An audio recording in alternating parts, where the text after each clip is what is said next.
Discussion générale, Madame Véronique Louwagie est la première oratrice inscrite pour le groupe Les Républicains pour 10 minutes.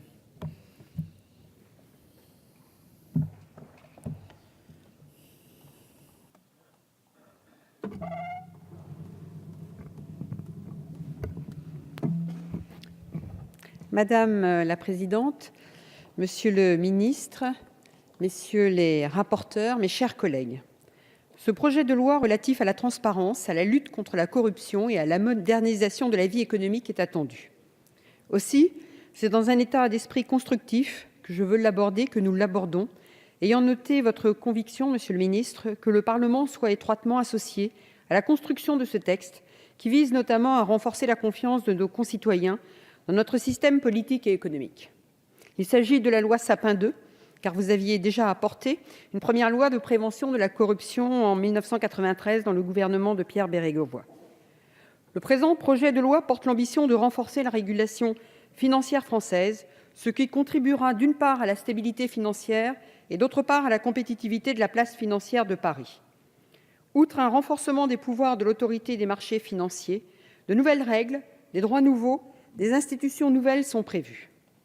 En effet, notre pays est régulièrement mentionné par l'ONG Transparency International et par l'OCDE comme étant incomplet en matière de lutte contre la corruption. Certes, ce projet de loi, au dire des observateurs, comporte des avancées, mais les efforts en matière de transparence sont permanents.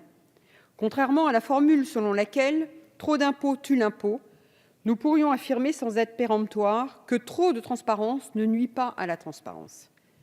Suite aux préconisations du rapport du magistrat Jean-Louis Nadal sur la transparence de la vie publique, en ce qui concerne notamment les groupes de pression, un répertoire numérique des lobbyistes est donc prévu.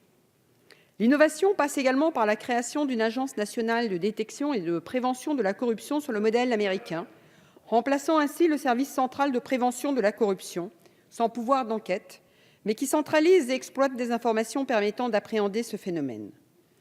Il convient néanmoins de s'assurer que toute nouvelle création d'agence soit effectuée dans une logique d'efficacité, dans une logique de pragmatisme, et d'éviter ainsi des doublons ou des concurrences.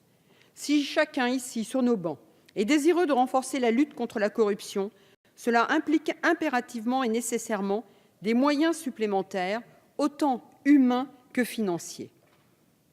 Aussi, la réforme des sanctions des abus de marché passe par un renforcement du rôle de l'autorité des marchés financiers pour sanctionner les infractions boursières. Sur le dossier du reporting, vous préconisez une méthode pays par pays publique, applicable aux entreprises dont le chiffre d'affaires est supérieur à 750 millions d'euros. Outre les questions de confidentialité et de divulgation d'informations stratégiques qui posent la question de la compétitivité, il aurait été souhaitable de prévoir un dispositif communautaire et d'attendre que la directive imposant cette mesure, actuellement en discussion à Bruxelles, ait abouti. Enfin, ce dispositif risque la censure du Conseil constitutionnel qui, en décembre 2015, avait validé dans le cadre du PLFR pour 2015 le reporting pays par pays, à condition qu'il ne soit pas rendu public. Je veux ici rappeler les propos de M. le secrétaire d'État, Christian Eckert, en décembre dernier, et je le cite, « Nous pensons qu'il y a quelques risques en matière de compétitivité de nos entreprises, pour qui, effectivement, 8 000 sociétés étaient concernées. Ce qui était vrai il y a quelques mois l'est toujours. Le fait, par ailleurs, de baisser le seuil de 750 millions d'euros à 50 millions d'euros au sujet du reporting entre administrations fiscales nous interpelle. Un autre point que je veux aborder ici concerne l'article 28, qui prévoit un dispositif de protection des particuliers victimes d'escroqueries en ligne via des publicités promettant des gains financiers rapides et importants. Les auteurs de ces escroqueries étant le plus souvent basés à l'étranger, tout ceci complexifie les recours judiciaires. Toutefois, le dispositif proposé pose certaines difficultés, pouvant d'ailleurs aller à l'encontre de l'objectif d'assainissement du marché des services d'investissement. En effet, en interdisant la publicité par voie électronique, ce dispositif porte en effet atteinte à l'activité des opérateurs légaux qui respectent leurs obligations de transparence et d'information en application de la législation existante et du règlement général de l'AMF. J'ai déposé un amendement visant à imposer un mécanisme de régulation aux opérateurs et à encadrer de manière stricte le régime des communications à caractère promotionnel, et cela au-delà des seules communications par voie électronique.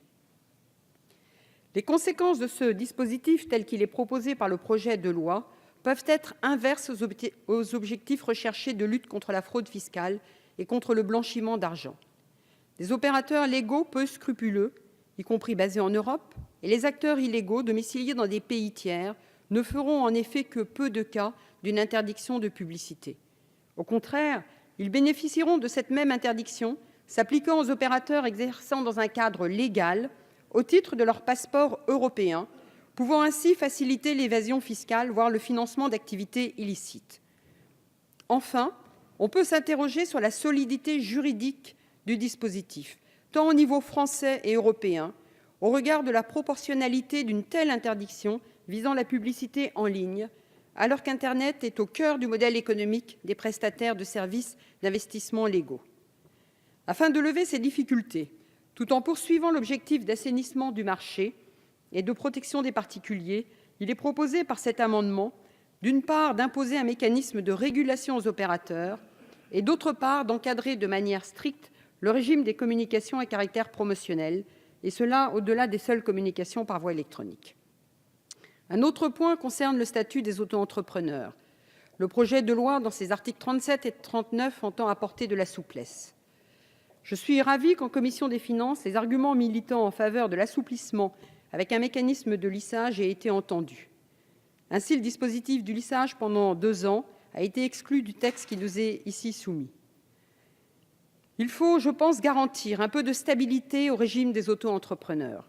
Un certain nombre de dispositifs le concernant ne s'appliquent que depuis peu, comme la fusion du régime avec celui du micro-entrepreneur, l'immatriculation au répertoire des métiers et au registre du commerce, la généralisation du paiement de la cotisation foncière des entreprises ou l'ouverture obligatoire d'un compte bancaire réservé à l'activité.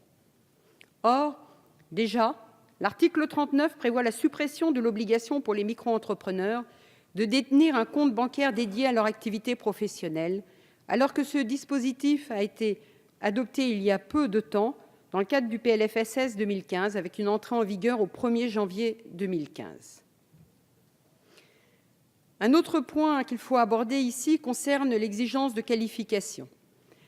Effectivement, l'exigence de qualification n'est aucunement un frein pour le développement des activités artisanales. C'est même une garantie de qualité, c'est même la garantie d'une assurance d'un savoir-faire. Aussi, l'article 43 nous inquiète. Il inquiète le domaine de l'artisanat, notamment au sujet de la remise en cause des obligations de qualification professionnelle applicables aux activités artisanales. Ces qualifications professionnelles sont déterminées actuellement en fonction du risque pour la santé et la sécurité des personnes et en fonction de la complexité des métiers. La réforme proposée peut être préjudiciable, tant pour les activités artisanales que pour les consommateurs, d'autant plus que la loi Pinel relative à l'artisanat, au commerce et TPE du 18 juin 2014 avait permis de trouver un équilibre globalement satisfaisant sur ce dispositif. Donc pourquoi remettre aujourd'hui en cause ce qui fonctionne ? Un autre point que je souhaite également aborder concerne les relations entre les agriculteurs et la grande distribution, dont la place est une exception française. Il convient de saisir l'occasion qui nous est donnée, avec le projet de loi, pour apporter des solutions concrètes, des solutions pragmatiques à l'épineuse et récurrente question des marges. À ce sujet, la contractualisation des produits agricoles vise à inclure dans les contrats une référence à des indicateurs publics de coûts de production en agriculture et à des indices publics des prix des produits agricoles ou alimentaires. Ce dispositif est finalement proche de l'article 1 de la proposition de loi de notre groupe en faveur de la compétitivité de l'agriculture, adoptée au Sénat et que nous avions inscrite dans notre journée d'initiative parlementaire du 4 février et qui, rappelons-le, a été rejetée par la majorité. Je note l'amendement du rapporteur de la commission des affaires économiques sur la demande d'un rapport du gouvernement au Parlement sur l'opportunité de favoriser des contrats tripartites et pluriannuels entre les agriculteurs, les transformateurs et les distributeurs. En conclusion, Monsieur le ministre, vous avez déclaré, et je vous cite, « Le commerce prospère là où la corruption recule. Il existe une relation entre l'indice de perception de la corruption d'un pays et le niveau d'investissement. Ce projet de loi aura un effet macroéconomique vertueux. » Si nous pouvons vous rejoindre sur ce point, Nous pourrions également vous enjoindre de prendre les mesures pour que notre économie soit vertueuse et fructueuse. Effectivement, nos performances économiques en 2015 et celles de début 2016 sont largement inférieures à celles de nos voisins, avec une dégradation tendancielle de l'ensemble de la balance commerciale, et la compétitivité de nos entreprises n'est toujours pas au rendez-vous, la modernisation de l'outil de production faisant défaut, ce qui est très préoccupant. Ce serait souhaitable que la modernisation de l'économie apporte un plus à nos entreprises. Je veillerai lors des débats à ces principes, et nos interventions, soyez-en assurés, auront toujours à l'esprit ces orientations. Je vous remercie. Merci. La parole est maintenant monsieur